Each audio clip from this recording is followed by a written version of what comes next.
ಬೆಳಗಾವಿ ನಗರದ cyber crime police ಸ್ಟೇಷನ್ನಲ್ಲಿ ಒಂದು digital ಅರೆಸ್ಟ್ದು FIR ದಾಖಲು ಮಾಡಲಾಗಿದೆ. ಒಂದು ಸೀನಿಯರ್ ಸಿಟಿಸನ್, ಬೆಳಗಾವಿ ನಗರದ ಒಂದು ಸೀನಿಯರ್ ಸಿಟಿಸನ್ ಅವರಿಗೆ ವಿಡಿಯೋ ಕಾಲ್ ಮಾಡಿ ನಿಮ್ಮದು ಬ್ಯಾಂಕ್ ಅಕೌಂಟ್ದು ಯಾವುದು ಮನಿ ಲಾಂಡ್ರಿಂಗ್ ಕೇಸ್ ಜೊತೆಗೆ ಸಂಬಂಧ ಇದೆ, ನೀವು ದುಡ್ದು ಫ್ರಾಡ್ ಮಾಡಿದ್ದೀರಿ ಅಂತ ನಾವು ಸರ್ಕಾರಿ ಅಧಿಕಾರಿಗಳು ಮಾತಾಡ್ತಾ ಇದ್ದೀವಿ ಅಂತ ಹೇಳ್ಕೊಂಡು over a period of time ಅವರಿಂದ 15 ಕೋಟಿ ರೂಪಾಯಿ ವಂಚಕರು ಅವರಿಂದ ತಗೊಂಡಿದ್ದಾರೆ.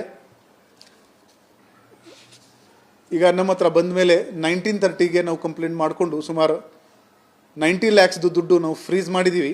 ಅದು ರಿಟರ್ನ್ ಮಾಡೋಕ್ಕೆ ನಾವು ಪ್ರಕ್ರಿಯೆ ಶುರು ಮಾಡ್ತೀವಿ.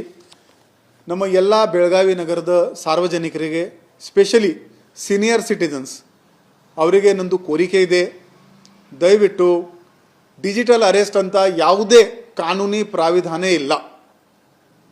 ನಿಮಗೆ ಈ ಥರ ಯಾರು ಫೋನ್ ಮಾಡಿದರೆ ಸಿಂಪ್ಲೆಸ್ಟ್ ಏನಿದೆ ಅಂದರೆ ಆ ಫೋನ್ ಕಾಲ್ ಕಟ್ ಮಾಡಿ ಅಷ್ಟೇ.